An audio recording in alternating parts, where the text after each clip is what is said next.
All right, ladies and gentlemen, gonna try to make a quick video here. I am actually getting sick, so this is one of those videos where it's like make it now or never type of a deal.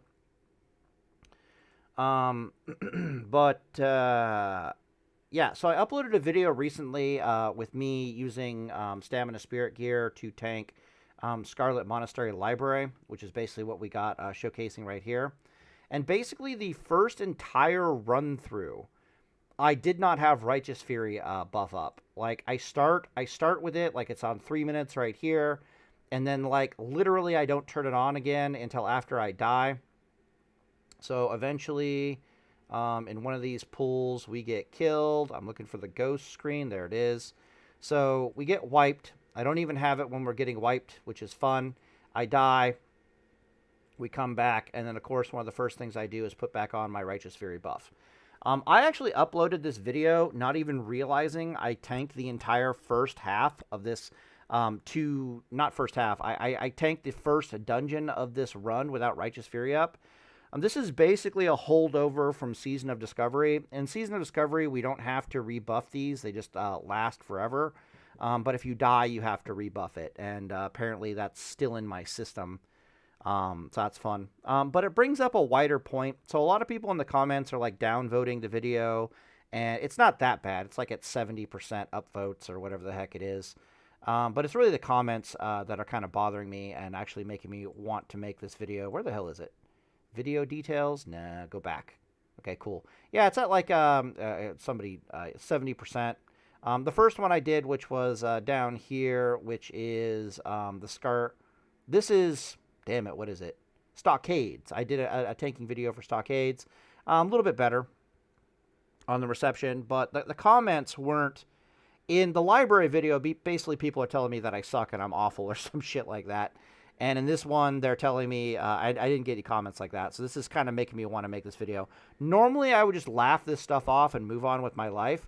But it started getting me to think about people's logic, where they'll look at a video like this and then tell me that I suck.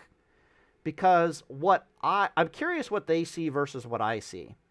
So what I see in this video is a paladin successfully tanking Scarlet Monastery Library without Righteous Fury buff on, even though he has improved Righteous Fury 3 out of 3. This will increase the threat generation for my holy spells by 90%. If I just click button, I'm still successfully tanking the dungeon despite not clicking the button. Everything is fine. What do I want to say here really fast? We don't have mana issues, so that's the number one concern when you're wearing Stamina Spirit Gear. That was the main reason where, like, hey, are we going to have mana issues if we're wearing Stamina Spirit Gear? The answer apparently is no. Are we going to have threat issues if we're wearing Stamina Spirit Gear? Apparently the answer is no. All we need to do in order to do a better job of tanking here is, push our fucking Righteous Fury button, which is hilarious that I don't do it. So, to me, what I'm seeing is a complete success and kind of a vindication for the build. Now, technically, our warrior friend, yeah. The warrior friend here has all the aggro. That's probably because I don't have Righteous Fury on. But really, it's about the mages and their blizzards. So the mages basically get the blizzard, and not having aggro issues are for the most part.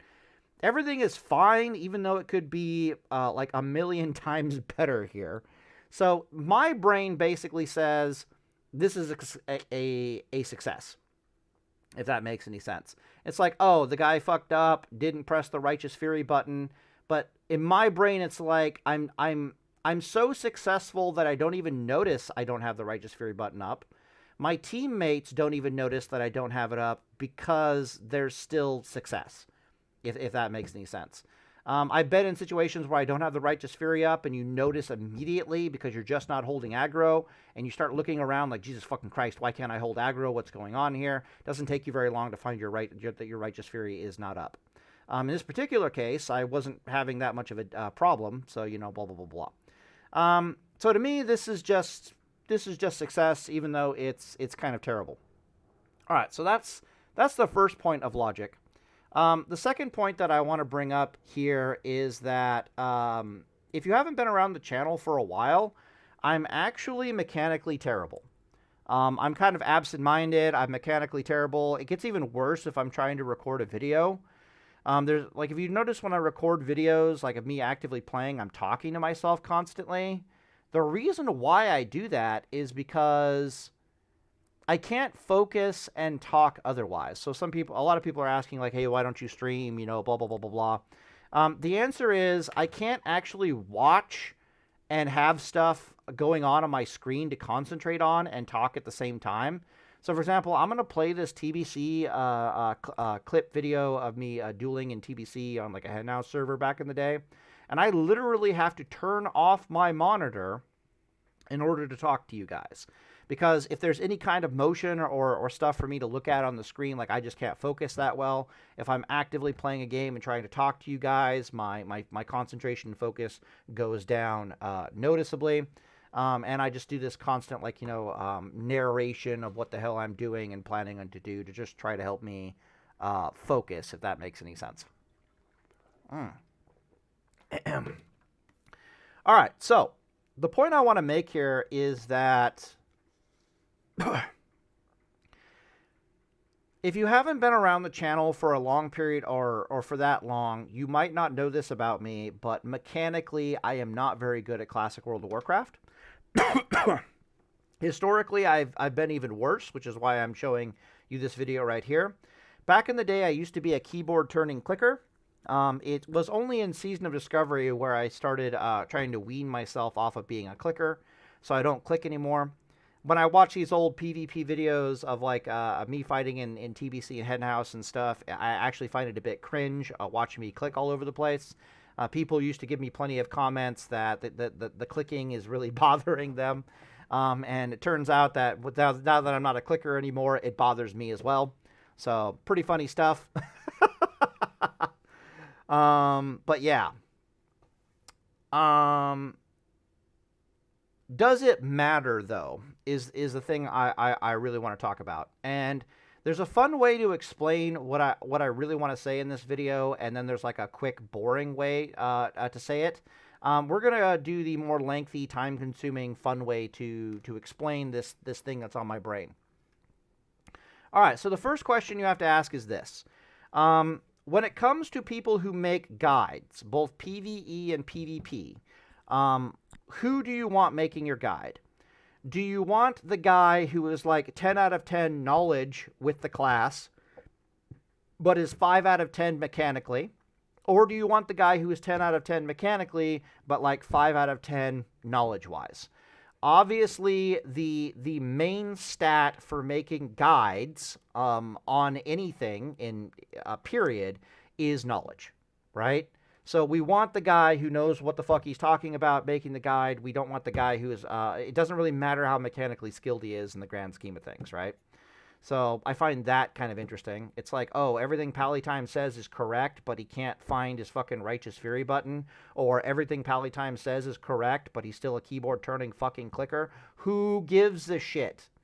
Make me a guide. You know what I mean? This is the man I want to make a guide. This isn't the man I want to watch for his, like, Chad PvP skills or his Chad tanking skills, right?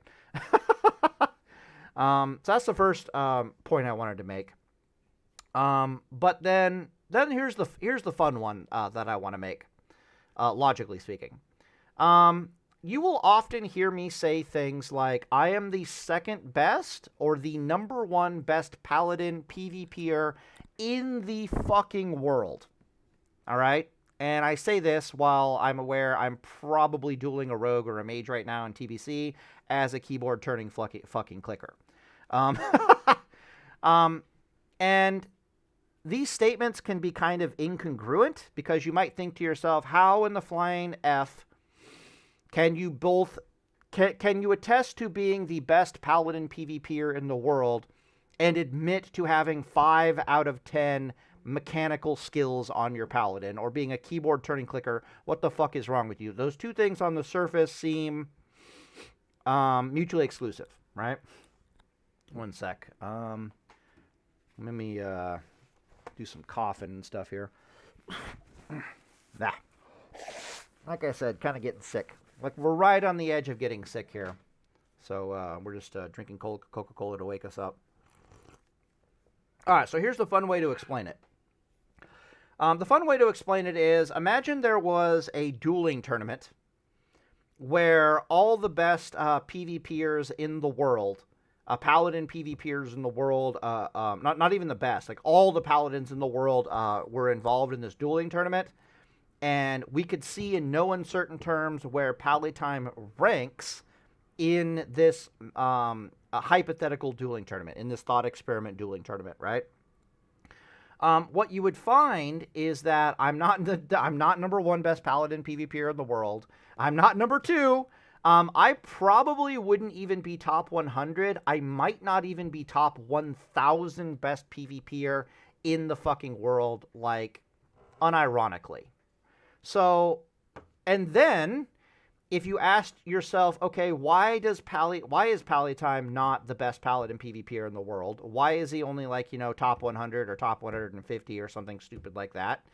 You might incorrectly come to the conclusion that it's because my mechanical skills suck. You'll be like, wow, that guy over there is doing everything right, and he's noticeably more mechanically skilled than Pallytime. Therefore, he has a higher win rate than Pallytime. Therefore, Pallytime sucks because his mechanical skills suck. Fascinatingly, this is incorrect. And I'll explain why this is incorrect. The reason why I simultaneously am not the best Paladin PvPer in the world, and I am the best Paladin PvPer in the world, is because I make guides. Yeah, it's because I make guides. So there was a time when I was on Henhouse back in the day where I was developing all my knowledge with Paladin, and which is why I'm showing these clips right here. I'm going to turn back on my monitor, and we'll look at it really fast here. Yeah, okay. So we're still fighting a rogue. If you want to see how this particular fight ends, you can go watch the damn video. I'm going to find me dueling my mage friend, who's actually pretty good. And then I'm going to turn the video off, and we could just let that play a little bit. The answer is because I make guides.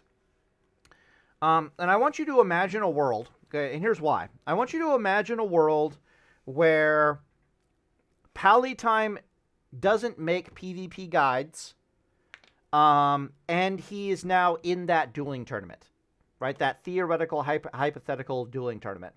Will I come out of that dueling tournament as being the undisputed number one best Paladin in the world? The answer is yes, but only if Drakova is not there. And theoretically, only if Drakova is also not making guides. Knowledge, when it comes to Paladin PvP in Classic World of Warcraft, knowledge on your class, what gear to wear, what buttons to push, when to push them, blah, blah, blah, blah, blah, is your BIS stat, right? Knowledge is your BIS stat. But when you make a guide and you give other people that knowledge, suddenly they have the same knowledge as you do, and they're more mechanically skilled, therefore they suddenly become a better Paladin PvPer than you.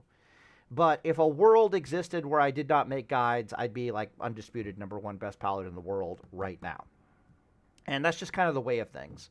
There was a time back on Henhouse back in the day where I wasn't making guides, and I was developing all my PvP knowledge on Paladin, and I was the undisputed number one best Paladin PvPer in the world, duelist in the fucking world. That's because Drakova basically was on hiatus. Like I said, Drakova he's equal to me in his knowledge and capability to advance Paladin PvP. And he's also top tier mechanically. He's just a better fucking Paladin than me. The only thing he can't do is he can't fucking talk. The man cannot talk. Jesus fucking Christ, can the man not talk? What is there to say here?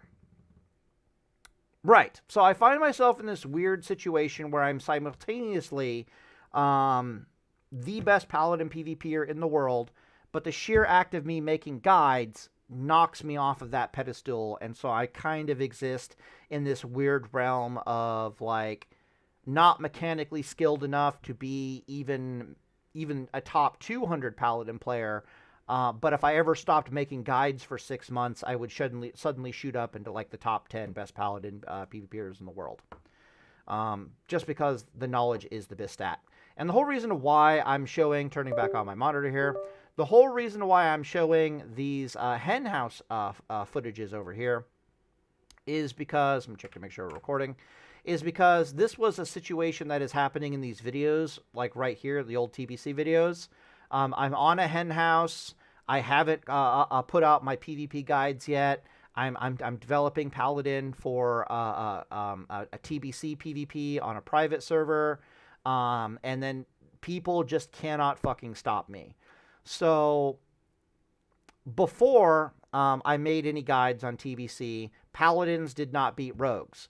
And then I make a guide, and suddenly Paladins are beating rogues. Other classes Paladins could not beat in TBC were mages. I make a guide, suddenly Paladins are beating mages. Even though, you see in these damn clips, I'm a keyboard-turning fucking clicker. This is disgusting to watch, yet I'm going to win. Because I am playing a class where knowledge is the best stat. Mechanically, you can be dog shit and still beat the crap out of your enemies. Absolutely amazing. It also, in my opinion, makes my guides even better. Because when I look at Dracova's guides, for example, he's like, telling me to like seal twist this and, wait for the enemy to attack me so I can, if it crits, I can like batch window an extra reckoning charge. And I'm just like, Jesus Christ, please. I just want to know the right gear to wear and the right buttons to push so I can just beat the crap out of my enemies. Like, I want to be a brain-dead monkey and still be a top-tier PvPer.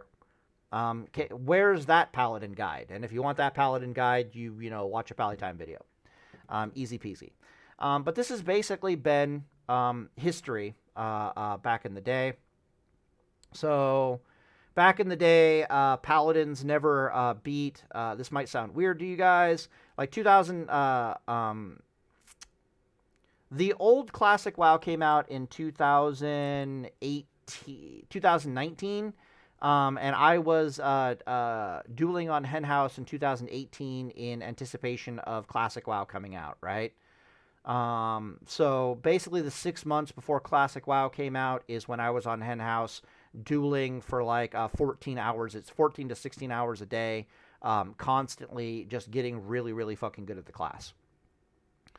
Before I started making guides, Paladins did not beat, there's a long list, Paladins did not beat Priests, because Priests would just mana burn them, and the Paladin would lose. I put out a guide, suddenly Paladins don't lose to Priests anymore. Paladins did not beat Warlocks, because Warlocks would just reset, get the Paladin's bubble, fear them, reset, drink, and eat to full, and then go kill the Paladin, right? I'm probably dead here. Oh, yeah, I'm super fucking dead here. Look, oh, God, look at that clicking. Oh, my God, the clicking. Oof, oof, I'm giga dead. Okay, cool. That's fun. Ugh, it's bad to watch. What else? I gotta turn off this monitor. Let's go ahead a little bit until we can get another duel going. Boom, boom, boom, boom. Boom. Okay, cool. Right, so Paladins didn't beat Priests. I make a guide. Suddenly they start beating Priests consistently. Paladins did not beat Warlocks. I make a guide. Suddenly Paladins are beating Warlocks. There's a few others that are less definitive in that category, where it's more like, yeah, we were beating them, but our win rates weren't that high, and then I make a guide, and suddenly the win rates shoot up considerably. Rogue, I think, is one, because I basically start telling people, hey, if you fail to kill them in the wreck bomb, put on a shield, put on your Edward the Odd, and literally just try to survive until their cooldowns go down. That advice alone will increase your win rate on like literally any Paladin by a good, I would say about 10%, give or take. Versus Warriors, I started telling people you need to armor.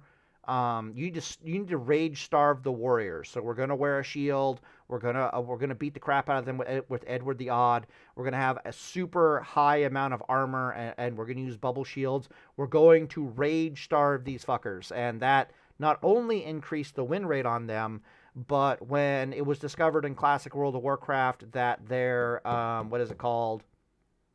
Their Diamond Flask trinket has like a 3,000% spell power ratio behind it over the course of its 60-second duration or some shit. No, I'm not joking. So what the warriors get to do is they get to put on like, 600 plus healing gear suit, or like I'd say more like 800, like an 800 plus healing gear suit, and then they get to activate their Diamond Flask trinket, and they will literally, and then they get to swap out to their actual PvP DPS gear, and they get to heal themselves for something stupid like 12,000 HP over 60 seconds. So you cannot kill these fuckers as a paladin for 60 seconds. Well, guess what? When you are rage tanking them, it's not a fucking problem. And it gets even weirder when you're in that situation because you don't even want to swing at them with your Edward the Odd. You just want to stand there with a heavy armor and a shield, look pretty, and just like rage starve the shit out of them. Because if you're rage starving the shit out of a warrior, their mortal strikes start suffering. Kicking you costs like 10 rage, which is really bad. They need 30 rage every 10 seconds to keep mortal strike on you. I think it's 10 seconds. It's just a bad time. So again, win rate goes up dramatically. There's a few other ones, I think. Did I increase the win rate of us beating hunters at all? Can't remember. Druids, can't remember. Anyways. The moral of the story here is that your boy sucks ass mechanically, but we are playing a class in Paladin that your mechanical skill doesn't really matter. Your BIS stat is just the knowledge. And the sheer... and the sheer act of me making the guides basically causes me to be a victim of my own success. And it puts me in this weird position where I am a top-tier PvP Paladin. I do belong on the short list of top 5 Paladin PvPers in the world. But at the same time, I don't belong on that short list simultaneously, if that makes any sense. So, in my opinion, I look at the situation and it's like, does Pallytime suck because he's mechanically unskilled? Or does he suck because, compared to other paladins, because he makes PvP guides? And in my brain, it's because I make PvP guides. If I did not make PvP guides and I hoarded all this information to myself, I guarantee you I would shoot up in the ranks of top tier paladin PvPers noticeably within like 6 months. Mage. Right, so back in the day, paladins did not beat mages. I start making guides on how to beat mages. Nobody ever made a guide on how to beat mages in the entire history of Classic World of Warcraft because, and I used to talk to Jakova about this, like, hey, why are we not making paladin versus mage PvP guides? And he had such a good point on why we're not making paladin versus mage PvP guides that I decided to go along with it as well. And the answer is that you really had to trick, you had to like trick a mage in order to beat them. So if we start making guides on all the various ways we like to trick mages to actually win versus them, the mages are going to see the guide, and then suddenly we can't win anymore. So the best mage guide is to not make a mage guide. It used to be the case. But then I start making mage guides where it's like, hey, we're gonna screw with them with the fire resist. We're going to use Hand of Rag. This is how you run away from the mage in order to survive, blah, blah, blah, blah, blah. It didn't cause us to beat mages, but it definitely put the win rate from like, we have a 10% chance to win versus a mage to suddenly it's 50-50. Then in SOD, I discovered the Arcane Resist, how the Arcane Resist interplays with Sheep, which is something we should have known for a long time, but it is what it is.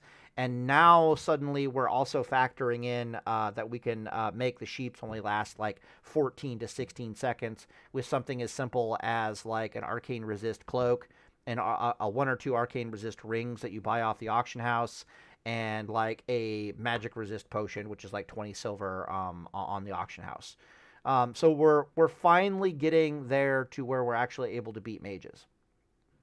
And again, so at the end of the day, it's like, when I make videos and it's unquestioning, people look at my mechanical skills and they want to barf, or they look at the fact that I'm forgetting to put buffs on myself and they want to puke.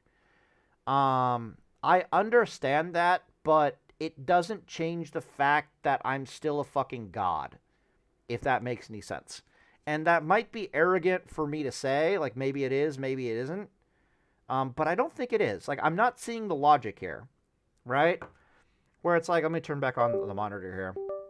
Where it's like, in the Libram clip, let's fast forward here to the next duel. Okay, we'll just do this one really fast. In the Scarlet Library clip, I'm successfully tanking an entire dungeon without my Righteous Fury buff up. It's so not a problem or so not an issue that I don't notice it and nobody else in the group notices it. And then, of course, in the second run, I didn't, even though I had Righteous Fury up, I didn't really notice a difference, which is kind of weird if you think about it. So anyways, I'm just not seeing the logic. It's like, wow, Pallytime, you suck. But it's like, is anything that I've been saying untrue? So, for example, let's take these mage guides, these mage duels, for example. Okay. So, in these TBC mage duels, basically what I point out is the following. I am willing to... a mage's burst in TBC is centered around their water elementals. Their water elementals frost bolts, and let's see if we can get hit with one really fast here. Yeah, okay, so it hits me for it crits me for like 1,000 damage. My mage friend over here is about to hit me for another frost bolt. Let's see what hers does. 1,500. Perfect. Okay. Yeah, the quality is probably dog shit, so it's like a recording of a recording, and I don't even have it. It doesn't even have HD. I guess my channel wasn't popular enough for HD back in the day. So the water elemental's frostbolt is hitting for like 1,000. I think that's a crit though. Moral of the story is when this fucking water elemental is up for a variety of reasons, the mage's DPS increases by somewhere in the vicinity of like 80%. A lot of it has to do with more frostbite procs and a bunch of other nasty things that really helps the mage's DPS. So a mage's burst is centered around water elemental, which means I am willing to trade bubble in order to kill a water elemental. And then if they cold snap out another water elemental, and the water elemental is like on an 8-minute cooldown. If they cold snap another water elemental, I'm willing to trade both my healing trinkets here to kill this fucking water elemental. If she runs out of water elementals, she can't kill me and I win.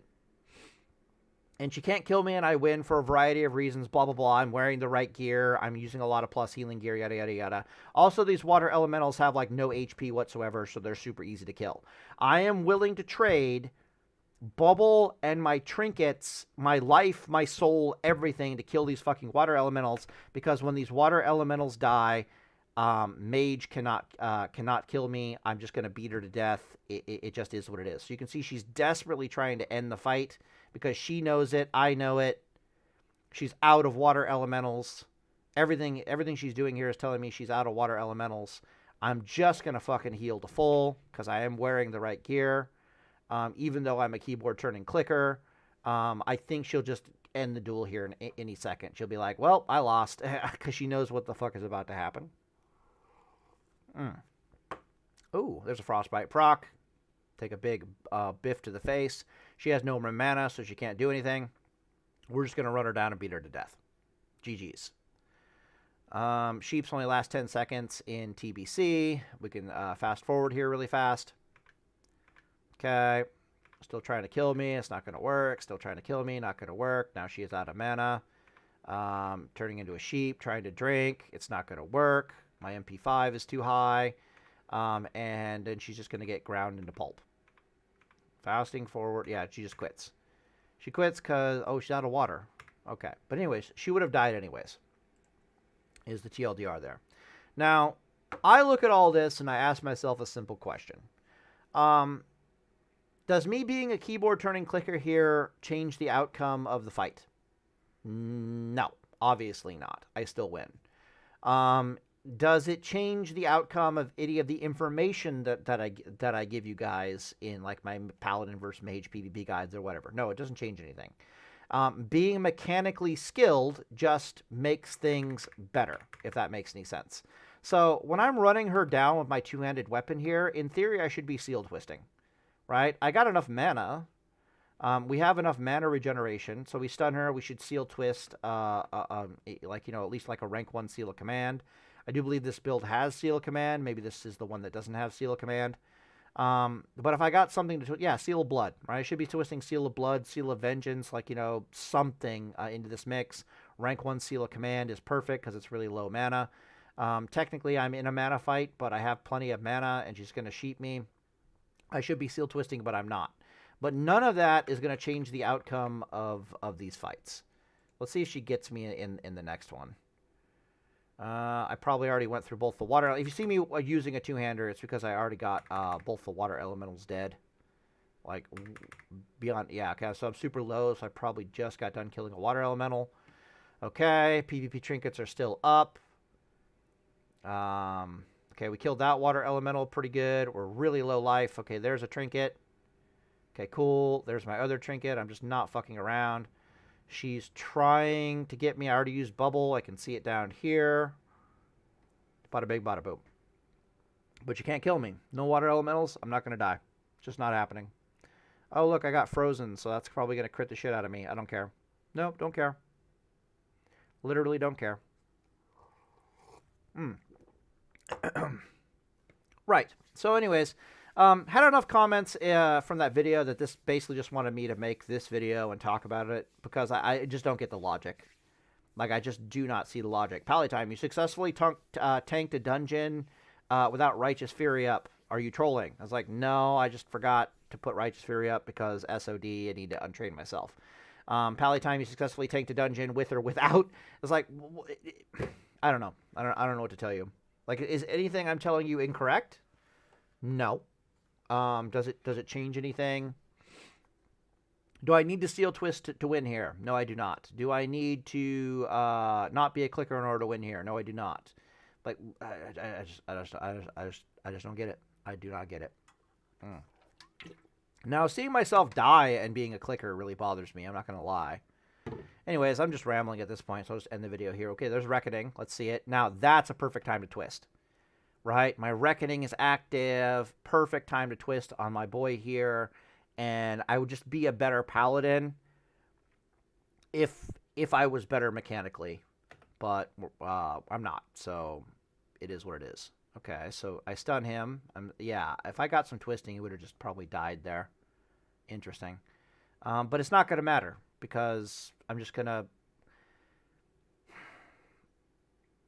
to grind this mage into pulp because the mage cannot regenerate enough mana to kill me. Yeah, it just is what it is. He knows he's dead. I know he's dead. We know he's dead. Yeah, if I twisted there, he would have died. My lack of twisting is just delaying the inevitable.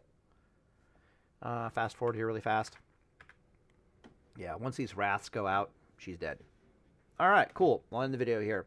But the reason why I wanted to show these old TBC clips is this is what it looks like when I do not make guides. When I'm running around doing things that nobody else has ever seen before, I end up beating classes that nobody else or people are telling me is impossible to beat. So people used to say that you can't beat rogues. I can't remember if Puff Puff Pass was good or bad here. I think some of these were fighting a warrior, I think. Some of these rogues in these videos are beating the crap out of me, but they're also cheating their happy little asses off. I'm talking like I pressed Hodge Stun and they Cloak of Shadows instantaneously to cancel the Hodge Stun. That is a cheating script. That's a script. Literally a cheating script. And they're also Horde, so I can't see what buffs are on them. They're using Thistle Tea and shit, but it's still a really close fight, despite the fact they probably have, like, you know, all kinds of, like, Titans buffs and all manner of buffs that they really shouldn't have. If we look at the top of the screen here, let's talk about what buffs I'm using. So I think I have MP5 oil on the weapon, I do believe. This right here is just giving me more MP5, and then that's it. There's nothing here that is insanely expensive or like painful, if that makes any sense.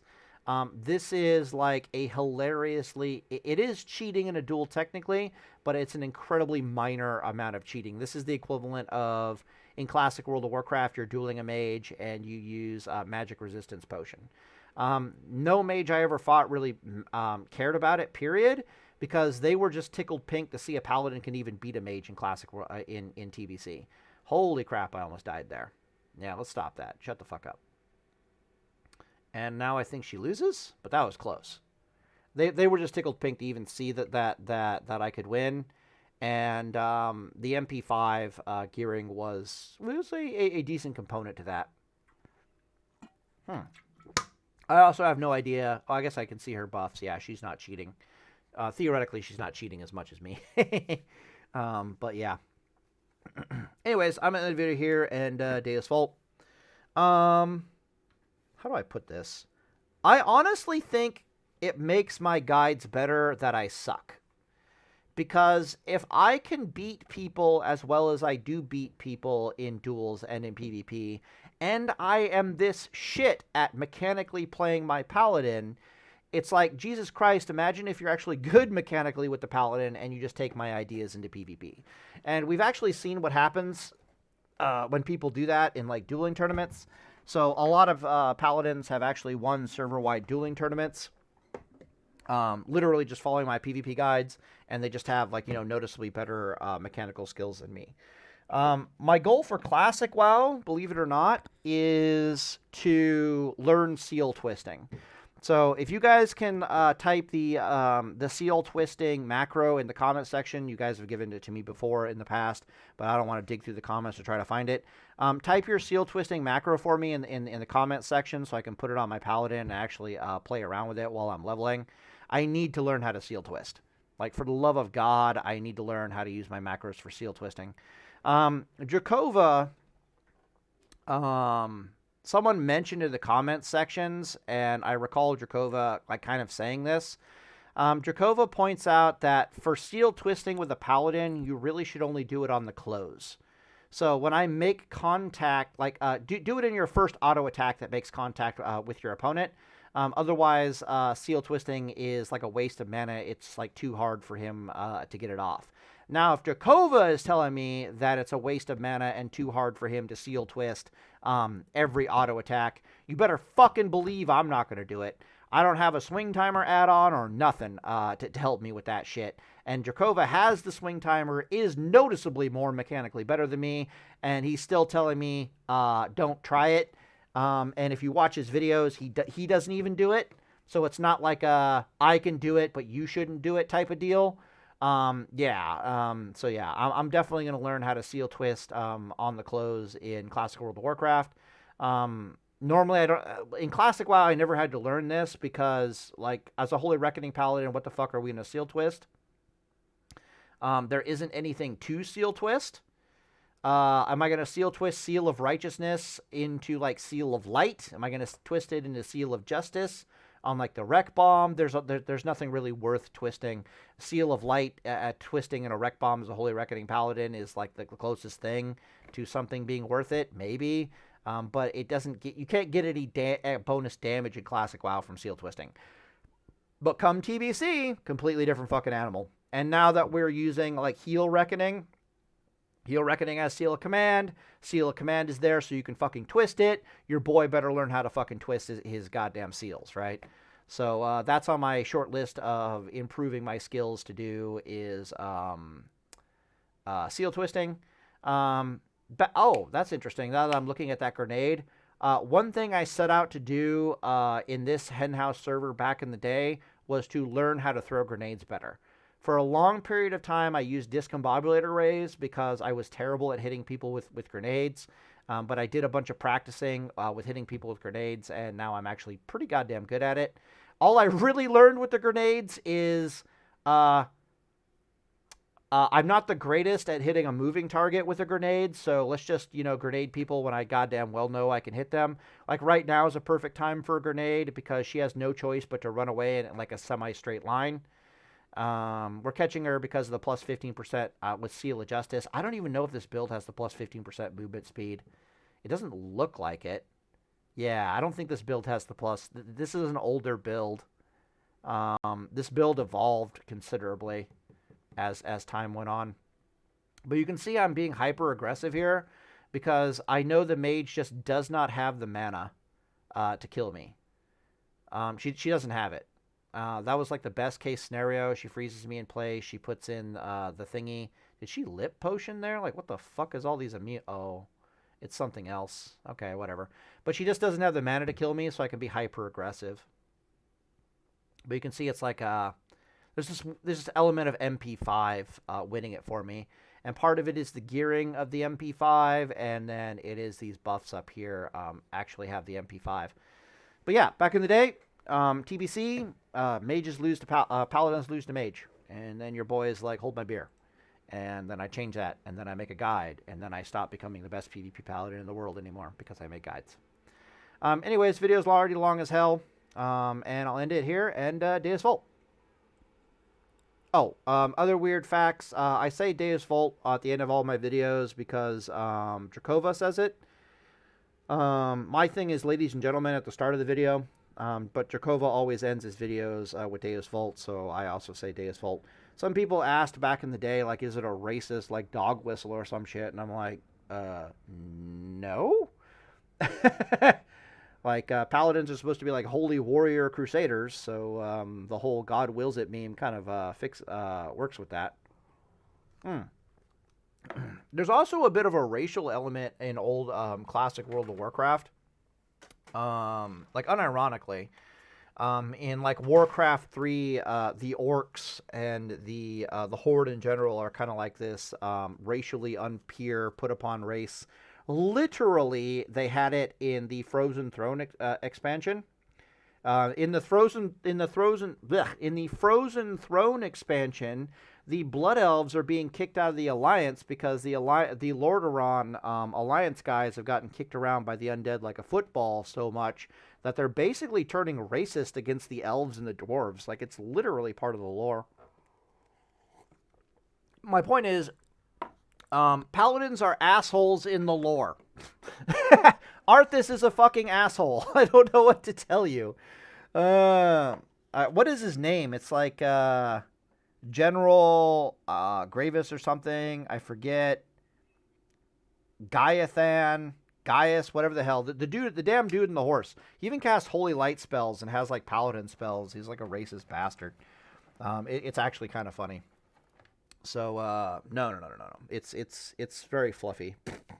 So I'm saying that even if the Deus Vult is intended to be racist, it's not like an IRL racist thing. It's like an in-game racist thing, which is go play Frozen Throne. Go play the Blood Elf campaign. You'll see exactly what the fuck I mean. Holy crap. Even the Sylvanas campaign, the dwarves are like, Jesus Christ, dude, just fuck off. Really, really funny stuff. Anyways, on the video here, and Deus Vult.